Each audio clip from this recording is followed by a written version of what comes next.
अस्सलामुअलैकुम। आज हम सी ओवरी से रिलेटेड डिस्कस करेंगे risk factors, treatment, guidelines, B9 message क्या हैं, मेलिग्नेंट मैसेज कौन से होते हैं और कैसे ट्रीट करते हैं। इस सब से रिलेटेड आज डिस्कस करेंगे इंशाल्लाह। बर्ड्स में एपिथेलियल ओवेरियन कैंसर से रिलेटेड क्या कुछ मेंशन्ड है। इसमें एपिथेलियल ओवेरियन कैंसर की 5 डिस्टिंक्ट टाइप्स बताई हुई हैं, जिसमें high grade serous, endometrioid, clear cell, mucinous, sero mucinous and low grade serous. ये 5 डिस्टिंक्ट टाइप्स हैं। 2% of total cancer cases UK के अंदर ये रिप्रेजेंट कर रहा होता है एपिथेलियल ओवेरियन कैंसर। इसकी जो यूके में सर्वाइवल है 5 ईयर वो 46.2 है। एज स्टैंडर्डाइज सर्वाइवल जो है मेंशन हुआ है। 2% इंसिडेंस है, 46.2%। 5 ईयर सर्वाइवल है और 67 ईयर्स की इसकी एज है प्रेजेंटेशन की। डीबल्किंग किसको कहते हैं? Reduction of tumour cells. और सर्जिकल डीबल्किंग क्या होती है? अब the tumour is known as cytoreduction, that is reducing the number of tumour cells. Sensitivity क्या होती है? True positive cases and specificity is to test those not having the disease. और बाकी इसमें थेरीज हमने डिस्कस करनी थी। Incessant ovulation theory, repeated trauma to the ovaries जो होता है जिनमें मेंस्ट्रुअल साइकिल ज़्यादा होते हैं, नली पेरिटियरली मिनार्कुलेट मेनोपॉज, ये सब इस ग्रुप में आ जाएंगे। और इसी में मेंशन है कि जो OCPs का यूज़ है उसे 33% reduction in the risk of incidence of epithelial ovarian cancer before the age of 75। और ये estimate that OCPs has prevented 2 lakh cases of epithelial ovarian cancer so far and will prevent at least 30,000 cases per year in the future in developed countries. So this decline may be reversed in the future decades if the IUCD replace the OCPs as a preferred method of contraception. तो इसीलिए IUCD के use से increase risk of epithelial ovarian cancer कहा जाता है, क्योंकि पहले OCPs का यूज़ था और उससे इसका रिस्क कम बताया गया है। बाकी फैक्टर्स जो हैं कौन से कम करते हैं, कौन से ज़्यादा करते हैं, जो इंक्रीज़ करते हैं रिस्क, उसमें लेट कंसेप्शन है, स्मॉलर फैमिली साइज़ है, ओबेसिटी है, यूज़ ऑफ HRT है। इसके अलावा use of peritoneal talcum powder भी मेंशन्ड है और ये ज़्यादातर जो है ये एंडोमेट्रॉइड और क्लियर सेल कार्सिनोमास के लिए। इसके अलावा इंक्रीज्ड वेट एंड हाइट भी कंट्रीब्यूट कर रहा होता है, 3% इंक्रीज इन द कैंसर।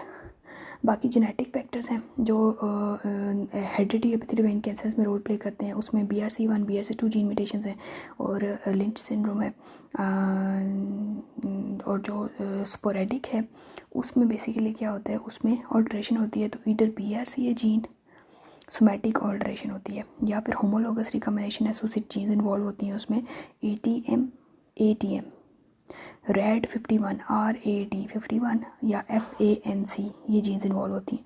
और इस फिनोमा को कहते हैं, ये जो homologous recombinant associated jeans involve होती हैं या फिर सोमैटिक ऑल्ट्रेशन होती है, इसको बर्सनएस बोलते हैं। और it is caused by variety of mechanisms, जिसमें सोमैटिक म्यूटेशंस हैं, जीन मिथाइलेशन हो जाती है या अदर एपिजेनेटिक मैकेनिज़म्स हैं, जिसकी वजह से जो sporadic high grade serous epithelial ovarian cancer जो है वो ओरिजिनेट करता है। सब क्लासिफिकेशन है ओवेरियन कैंसर की इसमें बताई गई है। ट्रेडिशनली इसको ग्रेड और टाइप के अकॉर्डिंग क्लासीफाई किया जाता था, जिसमें 5 डिस्टिंक्ट टाइप्स बताई हुई हैं।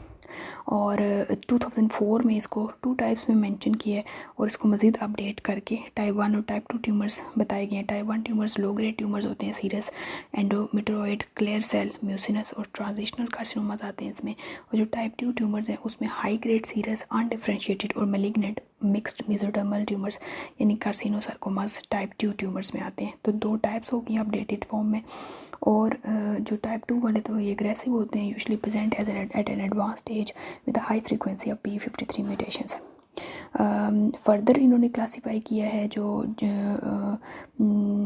कैंसर जीनोम एटलस है TCGA, इन्होंने फर्दर डिवीजन की है एपिथेलियल ओवेरियन कैंसर की इंटू मॉलिक्यूलर सब टाइप्स C1 से लेके C6, जिसमें से 4 को मज़ीद क्लासीफाई किया है as immunoreactive, differentiated, proliferative and mesenchymal सब टाइप्स में। Further analysis of these 4 subtypes have demonstrated association with survival outcome and the mesenchymal type having the poor prognosis. Clinical presentation हमने discuss कर ली है कैसे ये silent killer है। 75% cases में epithelial ovarian cancer stage 3 या 4 के साथ प्रेजेंट करता है। और 5 ईयर सर्वाइवल स्टेज वाइज हमने डिस्कस कर लिया है। एज रिलेटेड 46.2 है। और बाकी इसकी जो प्रेजेंटिंग सिम्टम्स हैं वो भी 10 टीचर्स में मैंशन है। यूरिनरी बॉवल सिम्टम्स होंगे, वेक कंप्लेंट्स होती हैं पेशेंट की, और साथ में इसका जो है समटाइम्स इसके जो मेट्स हैं अम्बिलिकल मैथ्स के तौर पे आपको मिलेगा, जिसको सिस्टर जोसेफ नोड्यूल बोलते हैं। अलोंग द अम्बिलिकल वेन जो है ना ये ट्रैवल करते हैं, और रेयरली इंट्रा एब्डोमिनल ऑर्गेनोमेगैली भी मिलती है। The current guidance for the primary care providers seeing women with symptoms suspicious of ovarian cancer, उनके लिए क्या गाइडेंस है कि जब पेशेंट आती है सिम्टम्स के साथ उनका TVS करोगे आप, और साथ में आप सीरम 125 और कोई एब्नॉर्मलिटी है तो इसको लोकल गायनेकोलॉजी सर्विस में आप इसको रेफर कर देते हो पेशेंट को। CA 125 से रिलेटेड क्या मेंशन है इसमें कि ये जो होता है इसकी स्पेसिफिसिटी लो होती है, 80% केसेस में डिटेक्ट कर लेते हैं, लेकिन 20% पेशेंट मिस भी हो जाते हैं, बाकी 50% केसेस में रेज्ड होते हैं इन अर्ली स्टेज डिजीज़, और ये बाकी इन्फ्लेमेटरी कंडीशन में भी रेज्ड होता है। DDs में एंडोमेट्रोसिस है, सिरोसिस है लिवर की, नॉर्मल मेंस्ट्रुअल साइकिल है उसमें रेज्ड होगा, PID में रेज्ड मिलेगा, तो इसलिए इसकी स्पेसिफिसिटी लो है। और लेकिन इसको फॉलोअप आफ्टर द कीमोथेरेपी के लिए अच्छा है। कीमोथेरेपी के बाद इसको आप इसके राइजिंग लेवल जो है वो रिकरेंस को डिटेक्ट करते हैं तो आप उसमें कर सकते हो। नॉर्मल लेवल इसका 0 to 35 यूनिट्स पर लीटर है। और बाकी इसके साथ कह रहे हैं कि अगर आप ह्यूमन हेपेटाइटिस 4 जो है ट्यूमर मार्कर उसको भी मेजर करते हो तो डायग्नोस्टिक एक्यूरेसी इसकी इंप्रूव कर जाती है। और जब इसको कीमोथेरेपी के बाद फॉलोअप में CA 125 को कराते हो और रेस्ट मिलता है तो इसमें 4.8 मंथ्स के बाद सिम्टम्स अपेयरेंस हो जाती है, मतलब ये डिटेक्ट कर देता है कि इसमें डिजीज़ की रिकरेंस इस पेशेंट में हो जाएगी। और रिसेंट एविडेंस जो है वो यही कहता है कि इसमें ह्यूमन हेपेटाइटिस 4 जो है वो अब रिकमेंडेशन नहीं है, गाइडलाइंस में है कि इसको कराना ज़रूरी नहीं है, जबकि ड्यूहर्ट्स में लिखा हुआ है कि इसको इन कॉम्बिनेशन में CA 125 it improves diagnostic accuracy but it is not practically apply नहीं करते इसको। Epithelial ovarian cancer precursor lesions जो होती हैं पहले इसको डिफरेंट जो हमने सब टाइप्स पढ़ी हैं उनका ओरिजिन डिफरेंट है। पहले ये समझा जाता था कि जो एपिथेलियम है उससे ये ओरिजिनेट करते हैं, dysplastic squamous epithelial cells covering the ovary, या फिर ये इंक्लूजन सिस्ट होती हैं formed from the invaginations of ovarian epithelium. लेकिन अभी क्या है कि जो एपिथेलियल ओवेरियन कैंसर है और जो एंडोमेट्रॉइड है और क्लियर सेल है ये डिराइव होता है एंडोमेट्रोटिक टिश्यू से जो माइग्रेट करता है from the fallopian tube to the ovary.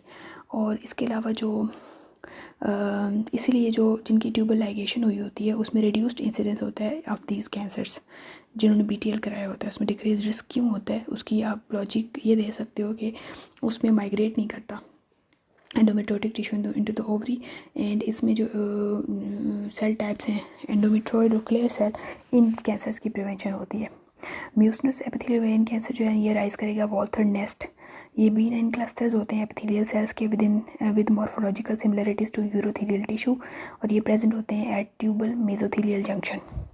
तो ये म्यूसिनस एपिथेलियल ओवेरियन कैंसर वहाँ से राइज करेगा। और strongest precursor association has been between high grade serous epithelial cancer and fallopian tube. High grade serous epithelial ovarian cancer जो majority of the cases patient present कर रहे होते हैं ये राइज करता है from the fallopian tube. Pre malignant lesions इनकी वहाँ पे देखी गई हैं और इनको कहते हैं इन प्री मैलिग्नेंट लीजन्स को serous tubal intraepithelial carcinomas STICs।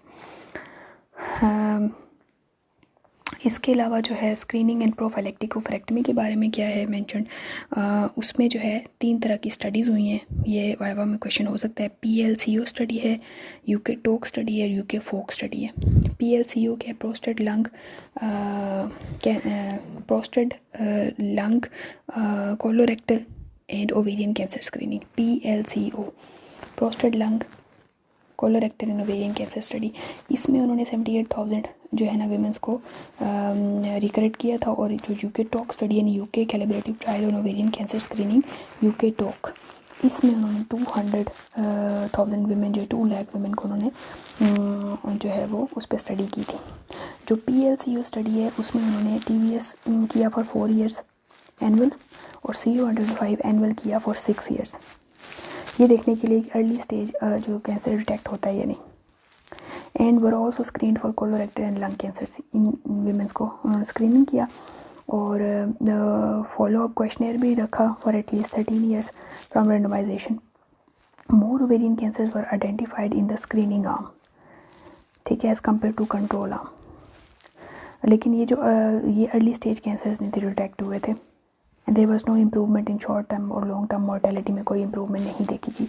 इसलिए रिकमेंडेशन जो थी C125 की, जो TVS आप एनुअल करोगे या C125 एनुअल मेजरमेंट करते हो तो उसको प्रैक्टिकली इम्प्लाई नहीं किया ना फॉर स्क्रीनिंग। उसके बाद जो है नेक्स्ट स्टडी जो यूके टोक स्टडी है, इसमें अगेन C125 एक जो है ग्रुप लिया उन्होंने, जिसमें C125 और सबसीक्वेंट TVS दोनों उन्होंने किया, जिसको मल्टी मॉडल आर्म बोला, और दूसरा एनुअल TVS अलोन, और एक में उन्होंने कोई ट्रीटमेंट नहीं दिया, कुछ भी नहीं किया। 3 ग्रुप्स बना लिए।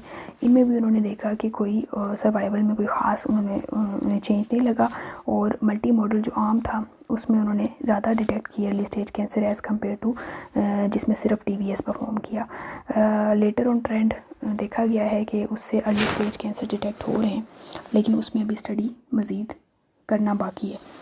यूके फोक स्टडी है, UK family ovarian cancer screening study. इसमें उन्होंने CA125 और TVS एनुअल किया और फॉलोअप में रखा पेशेंट को ओवर द एज ऑफ 35 और 35-63 वुमेन इन्होंने सेलेक्ट की with strong family history of breast and ovarian cancer and completed recurrent in 2010. The results showed these results were test were insufficiently sensitive to detect early stage disease. Again इन्होंने जब इन patients को follow up में रखा तो detect early stage cancer इनसे नहीं हो सका। इस स्टडी के अकॉर्डिंग भी उन्होंने फिर सेकंड स्टडी की जिसमें 4 मंथली फॉलोअप में रखा पेशेंट को, C125 को मेजर किया। अगेन इसमें भी इम्प्रूवमेंट नहीं हुई। Current approach of offering risk reducing surgery better है कि रिकमेंडेशन रिस्क रिड्यूसिंग सर्जरी की है इंस्टेड ऑफ आप पेशेंट को फॉलोअप में रखो विद स्ट्रॉन्ग फैमिली हिस्ट्री। तो यूके फोक स्टडी में फैमिली हिस्ट्री इनकी पॉजिटिव आई, उनमें उन्होंने सिर्फ फॉलोअप में पेशेंट को रखा तो उससे अर्ली स्टेज कैंसर डिटेक्ट नहीं हो सके। पेशेंट ने अगेन वही लेट स्टेज ही प्रेजेंट किया, तो इसलिए उन्होंने बेहतर यही समझा है कि स्ट्रॉन्ग फैमिली हिस्ट्री के साथ आप प्रोफिलैक्टिकली ओवरीज को रिमूव कर दो। नेक्स्ट जो है रिस्क रिड्यूसिंग सर्जरी के बारे में क्या है कि इससे ओवेरियन के चांसेस 96% तक कम हो जाएंगे और 53% ब्रेस्ट कैंसर इससे कम हो जाता है प्रोफिलैक्टिक ओफरेक्टमी से। और जिनमें BRCA1 BRCA2 की म्यूटेशंस आ जाती हैं उनमें प्रोफिलैक्टिकली बायलैटरल सेल्पिन जो ओफरेक्टमी परफॉर्म कर दी जाती थी ओवर द जिनकी फैमिली कंप्लीट है या फिर एट द एज ऑफ 40, चाहे फैमिली कंप्लीट है या नहीं, और HRT दी जाती थी 50 ईयर्स तक जब तक मेनोपॉज नहीं आ जाता। लेकिन इससे जो साइड इफ़ेक्ट्स हैं उसको देखते हुए, कार्डियोवास्कुलर रिस्क हो गए, बोन हेल्थ को देखते हुए और ये देखते हुए कि मेजॉरिटी जो हैं वो फ्लैपियन ट्यूब से राइज करते हैं और माइग्रेट करते हैं टुवर्ड्स द ओवरीज, तो बेहतर है कि सेल्फ इंजेक्टमी परफॉर्म कर दी जाए और लेटर ऑन जाके जब मेनोपॉज हो जाए तो उसके बाद उनकी ओवरीज निकाल दी जाएँ। तो अब रिसेंट रिकमेंडेशन ये है कि इन पेशेंट में बायलैटरल सेल्फ इंजेक्टमी परफॉर्म की जाती है और लेटर और at the time of menopause इनकी जो है ओफरेक्टमी भी कर दी जाती है। तो 3 तरह की स्टडीज़ याद रखनी है। PLCO स्टडी में उन्होंने CA125 और TVS दोनों करके स्क्रीनिंग परफॉर्म की और एज लिमिट रखी 55 to 74। यूके टोक स्टडी में अगेन उन्होंने जो है 3 ग्रुप बनाए, TVS अलोन वाला, TVS और CA125 के कॉम्बिनेशन जिसको मल्टी मॉडल, और एक विद नो ट्रीटमेंट। तो इसमें भी उन्होंने अर्ली स्टेज कैंसर्स को डिटेक्ट नहीं कर सके। और तीसरी स्टडी यूके फोक स्टडी थी, इसमें भी उन्हें कोई बेनिफिट नहीं हुआ, अर्ली स्टेज कैंसर को डिटेक्ट नहीं कर सके, जिसमें इन्होंने TVS और C125 का फॉलोअप रखा एनुअल एंड देन 4 मंथली, तो कोई बेनिफिट नहीं हुआ सर्वाइवल का या detection of early stage cancer. तो ये 3 स्टडीज़ हुई थी। पैटर्न ऑफ स्प्रेड क्या होता है ओवेरियन कैंसर का? ट्रांसपेरिटोनियल स्प्रेड है। ग्रेड देखें तो ग्रेड 1 कौन सा होता है? Well differentiated. Grade 2 moderately differentiated है और ग्रेड 3 वो ट्यूमर होता है जो पुअरली डिफरेंशिएटेड होता है। इसका लेटर जाके लिम्फेटिक स्प्रेड भी होता है, ब्लड बोन भी होता है, लेकिन ब्लड बोन कम होता है as compare to other gynaecological tumours. इसमें with exception of lungs mets इसमें ज़्यादा देखे कि शॉर्टनेस ऑफ ब्रेथ के साथ और प्लूरल इफ्यूजन के साथ पेशेंट एसाइटिस के साथ आती है। और इसके अलावा जो है अम्बिलिकल वेन के थ्रू इसका स्प्रेड होता है जिसको सिस्टर जोसेफ नोड्यूल बोलते हैं। अदरवाइज इसका ब्लड बोन जो स्प्रेड है जिस तरह लिवर में हो गया, बोन्स में है, सेरिब्रल मेट्स होते हैं, वो कम देखे गए हैं as compare to other tumours. और इसका लोको रीजनल स्प्रेड ज़्यादा होता है। इंट्रा एब्डोमिनल डिजीज़ होती है involving the omentum as well as peritoneal surface. और नेक्स्ट जो है इसकी हम स्टेजिंग कर लेते हैं। स्टेजिंग स्टेज 1 डिजीज़ क्या है? स्टेज 1 में 1A ट्यूमर लिमिटेड टू 1 और स्टेज 1 याद रखना लिमिटेड टू ओवरीज है। उसमें 1A ये है limited to 1 ovary with capsule intact, no tumour on the surface and negative washings for cytology. ठीक। Stage 1A, tumor limited to 1 ovary, capsule intact, no tumor on the surface, negative washings for cytology. इसमें ये stage 1 वो है जो confined to ovaries है और फ्लैपियन tubes. 1B में tumour involves both ovaries, otherwise 1A की तरह है. 1C वो होगा जिसमें ट्यूमर 1 और बोथ ओवरीज को इन्वॉल्व कर रहा है, लेकिन 1C1 में सर्जिकल स्पिल होगा during the surgery, capsule rupture कर जाए. 1C2 ऐसा है स्टेज है जिसमें capsule rupture before the surgery और ट्यूमर और ऑन द सर्फेस अब द ओवरीज अगर मिलता है तो 1C2 है. 1C3 इसमें मेलिग्नेंट सेल्स होंगे, नेसाइटीज और पेरिटोनियल वॉशिंग्स, यानी सर्जरी के बाद जब फॉलोअप कराओगे पेशेंट का तो वॉशिंग्स पॉजिटिव फॉर साइटोलॉजी आ रही हैं तो वो स्टेज 1C3 होगी पेशेंट की. उसके बाद स्टेज 2 जो है ना इन्वॉल्व्स 1 और बोथ ओवरीज और the फ्लैपियन tubes with pelvic extension but below the pelvic brim. इसमें पेल्विस में स्प्रेड किया हुआ है लेकिन पेल्विक ब्रिम से अंदर ही नीचे ही है, पेल्विस में ही है. इंट्रा एब्डोमिनल अभी इन्वॉल्वमेंट नहीं हुई स्टेज 2 में. या फिर प्राइमरी पेरिटोनियल कैंसर है अगर तो वो भी स्टेज 2 में आएगा. 2A क्या है, एक्सटेंशन और इम्प्लांट ऑन द यूट्रस और फ्लैपियन ट्यूब्स. 2B है extension to other pelvic intraperitoneal tissues. Next है स्टेज 3. इसमें ट्यूमर 1 और बोथ ओवरीज को या फ्लैपियन ट्यूब्स को इन्वॉल्व कर रहा है विद साइटोलॉजिकली और histologically confirmed spread to peritoneum outside the pelvis and mets to retroperitoneal lymph nodes. 3A में पॉजिटिव रेट्रोपेरिटोनियल लिम्फ नोड्स हैं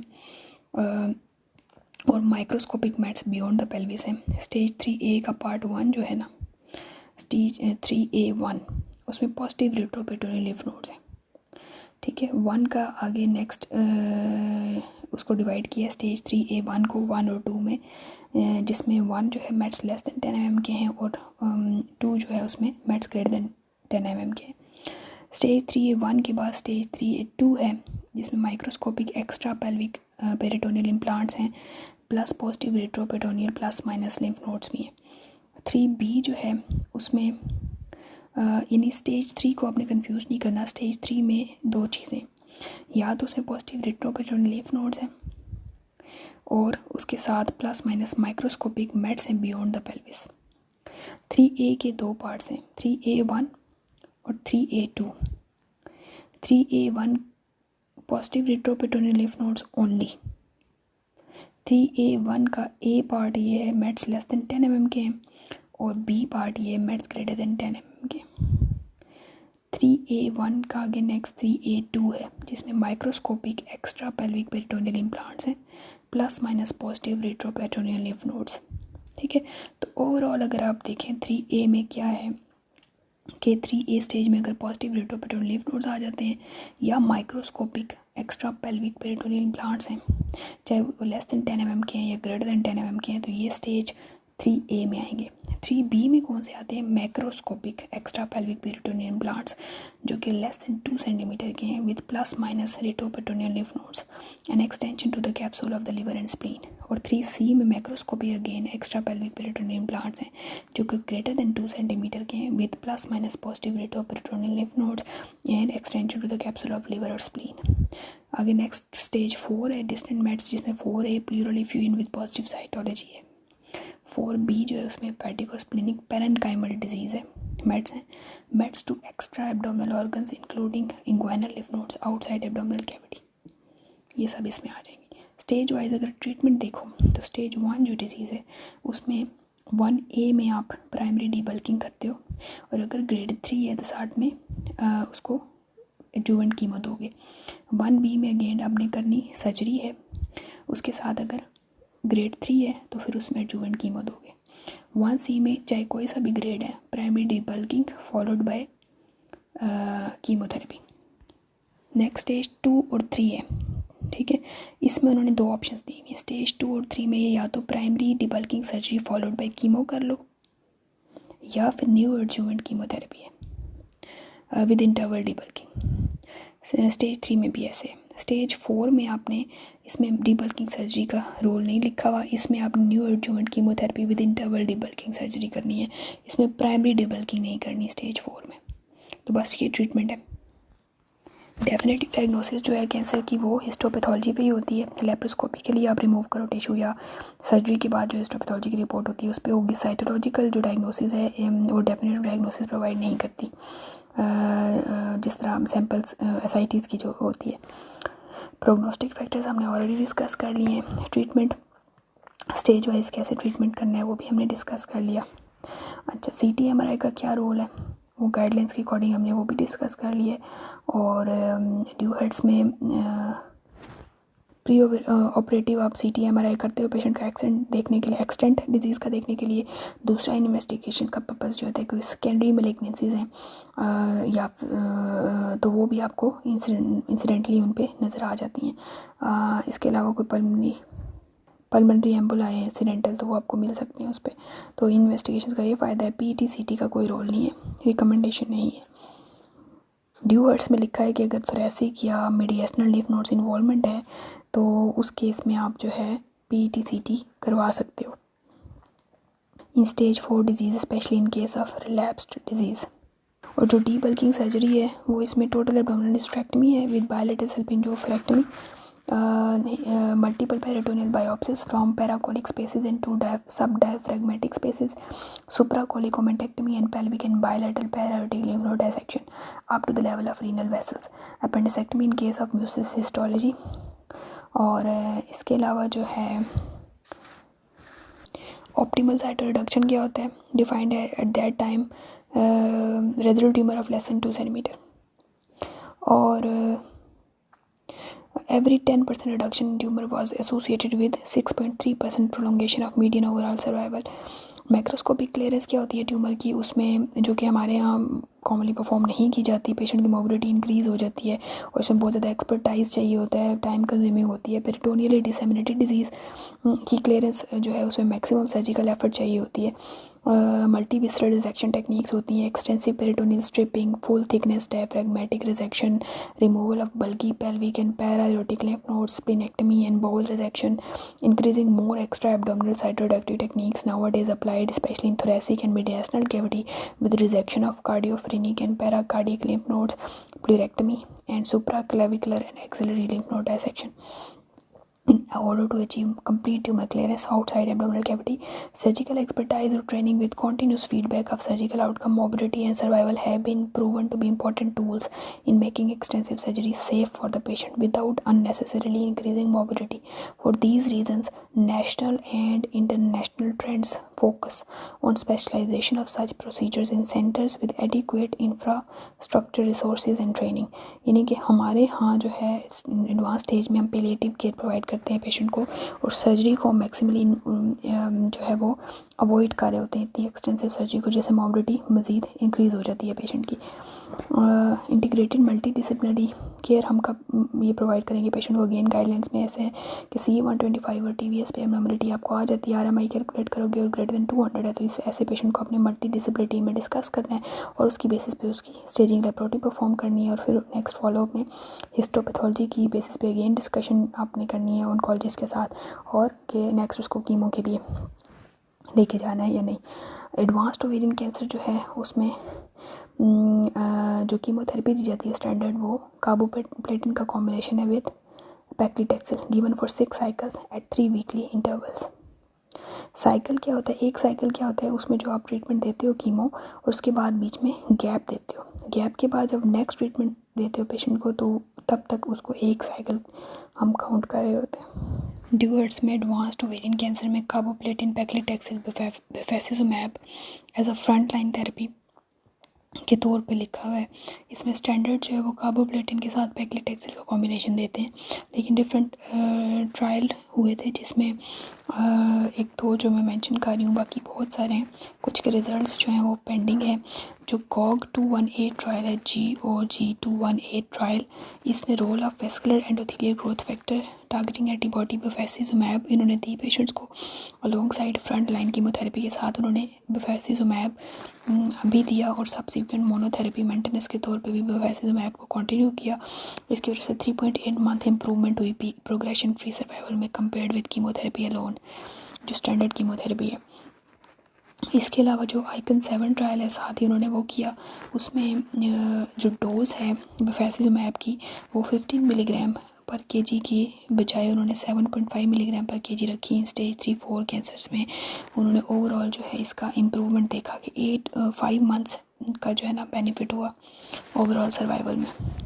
इसके अलावा डिफरेंट और स्टडीज़ हैं जिसमें JGOG स्टडी है, गायनेकोलॉजी ऑन्कोलॉजी ग्रुप, जिन्होंने ये देखा in addition to standard 3 weekly carboplatin IV paclitaxel was given either 3 weekly 175 milligram per metre square और weekly dose dense therapy 80 milligram per metre square.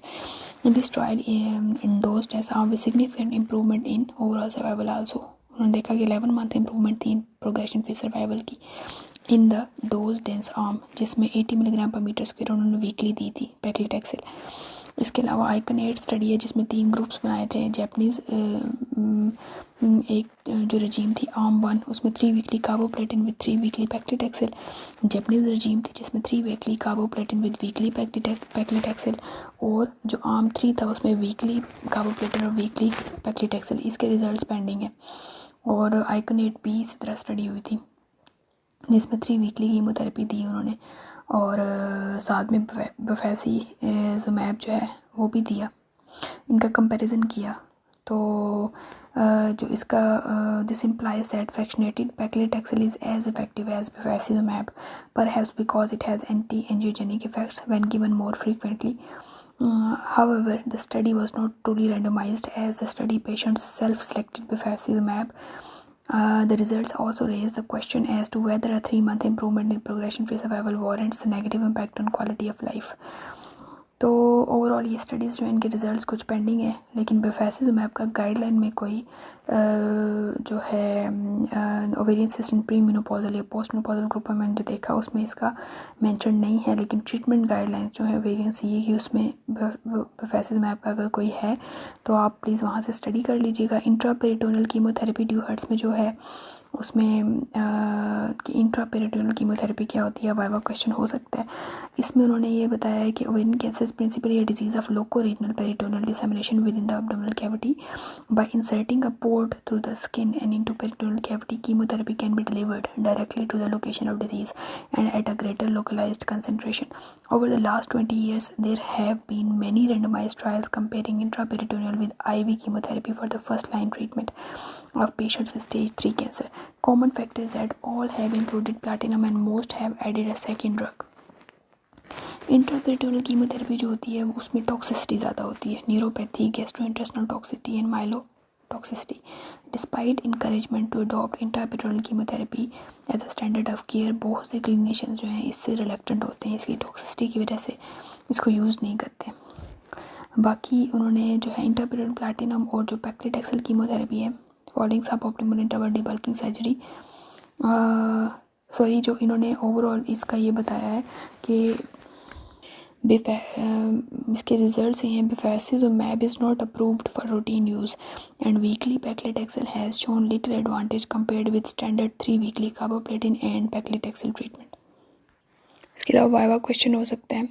इंट्रापेरिटोनल chemotherapy में बस इतना याद रखें कि इसमें टॉक्सिसिटी ज़्यादा होती है और बहुत से इंस्टीट्यूट्स में क्लिनिशियन रिलेक्टेंट है इसको यूज़ करते हुए, और टॉक्सिसिटी क्या क्या हो सकती है वो पता होनी चाहिए.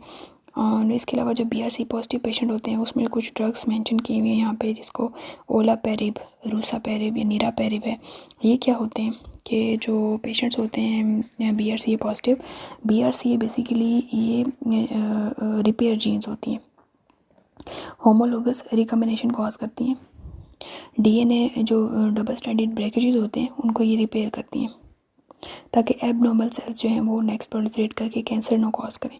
इनको इनिबिट करने के लिए जो होते हैं उनको हम पॉलीमरेज इनिबिटर्स बोलते हैं, ताकि जो ये म्यूटेटेड जीन्स हैं जो पॉलीमरेज इनिबिटर होते हैं टारगेटेड सेल डेथ कॉज करते हैं उन सेल्स के अंदर जिनमें BRCA और BRCA 1 और 2 के अंदर म्यूटेशंस होती हैं या ये वाली जीन्स प्रेजेंट नहीं होती, तो उनकी टारगेटेड सेल डेथ हो जाती है बाय द पॉलीमरेज इनिबिटर्स, ताकि ये एबनॉर्मल सेल्स जो है प्रोलिफरेट करके कैंसर कॉज ना करें. तो उसमें जो ड्रग है वो ओलापेरिब के नाम से जो इस पर्पज़ के लिए यूज़ होती है. In January 2016, olaparib received approval by NICE as maintenance following at least 3 courses of platinum-containing treatment. Usually, this implies at least 2 courses of treatment for relapse disease. तो ये नाइस ने इसको रिकमेंड किया है और इसकी कैटेगरी की 2 ड्रग्स हैं जिसमें रूसापेरिब आती है और नीरापेरिब आती है. रिकरेंट ओवेरियन कैंसर में पैलिएशन और optimisation of quality of life जो है वो टारगेट होता है और केयरफुल सिम्टम मैनेजमेंट की जाती है. Judicious use of chemotherapy, radiotherapy and surgery. इसमें कंसिडर किया जाता है कि ज़रूरी है, यानी पैलिएटिव केयर मोस्ट इंपॉर्टेंट है। कीमोथेरेपी में कुछ टर्मिनोलॉजीज़ हैं जिसमें प्लाटिनम रिफ्रैक्टरी है, रेजिस्टेंट है और प्लाटिनम सेंसिटिव है। इसके अलावा जो होता है प्लाटिनम सेंसिटिव, अगर tumour that has relapsed more than 12 months following prior treatment, तो उसको प्लाटिनम सेंसिटिव कहते हैं। बिटवीन 6 एंड 12 मंथ्स रिकर की है तो उसको प्लाटिनम पार्शियल प्लाटिनम सेंसिटिव बोलेंगे। अगर लेस देन 6 मंथ्स में किया है तो उसको प्लाटिनम रेजिस्टेंट कहते हैं। और अगर विद इन 4 वीक्स रिकर कर गया है तो उसको प्लाटिनम रिफ्रैक्टरी कहते हैं, और ये बिल्कुल रिस्पॉन्ड नहीं करेगा प्लाटिनम को। प्लाटिनम सेंसिटिव रिकरेंस जो रिलैप्स करती है disease 18 months after the use of platinum after previous chemotherapy have up to 94% chance of response to subsequent platinum based therapy, उनको दोबारा प्लाटिनम दी जा सकती है। नाइस ने अप्रूव किया है strategy to offer combination chemotherapy to all patients with platinum sensitive recurrent disease और even partial platinum sensitive disease with platinum alongside paclitaxel और pegylated liposomal doxorubicin hydrochloride, the latter following the non inferiority study which compared carboplatin plus PLDH to carboplatin and paclitaxel. Patients who are allergic to platinum are offered single agent PLDH, topotecan और weekly chemotherapy with paclitaxel, उनको दी जा सकती है।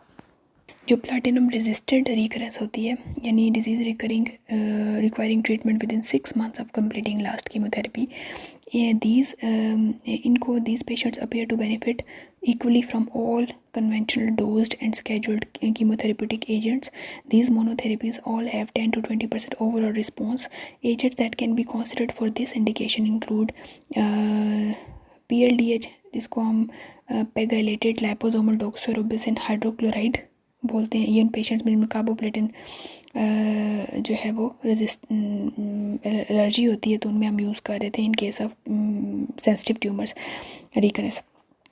तो इनको resistant में भी use किया जा सकता है इस कंपोनेंट को, PLDH को। इसके अलावा टोपोटिकेन है, oral etoposide and weekly paclitaxel है। अब this weekly paclitaxel shows the greatest impact in terms of response. Surgical treatment at relapse, despite the established value of cytoreduction in the primary setting, the value of tumor debulking surgery, the recurrent epithelial ovarian cancer remain controversial. तो हमने stage wise disease को discuss कर लिया, क्योंकि आप recurrent cases में करोगे तो इनमें 11% रीलेप्रोटमी के चांसेस होते हैं, बाउल लीकेज हो सकती है और फिस्टुला 7% केसेस में बन सकता है, और 2% DVT के चांसेस होते हैं। 52% of patients required post operative intensive care, ठीक है। अब मीडियन 2 डेज 120 डेज तक हो सकता है वो HTU। अगर बाउल ऑब्स्ट्रक्शन हो जाती है पेशेंट्स में तो उसकी क्या मैनेजमेंट बताई हुई है ड्यूअर्ट्स में in palliative setting. In advanced setting attributed to diffuse tumor dissemination along the peritoneal layers. In this context, targeted anti-angiogenic therapies are at a risk of causing fistula formation. अगर इनमें आप कीमोथेरेपी देते हो तो उसमें क्या होगा, फिस्टुला बन सकता है उस जगह पे। तो इसलिए इनमें ये हो सकता है कि आप एन ब्लॉक रिजेक्शन करके आइलियोस्टमी या जिजनोस्टमी क्रिएट कर देते हो, या एक्यूट जो है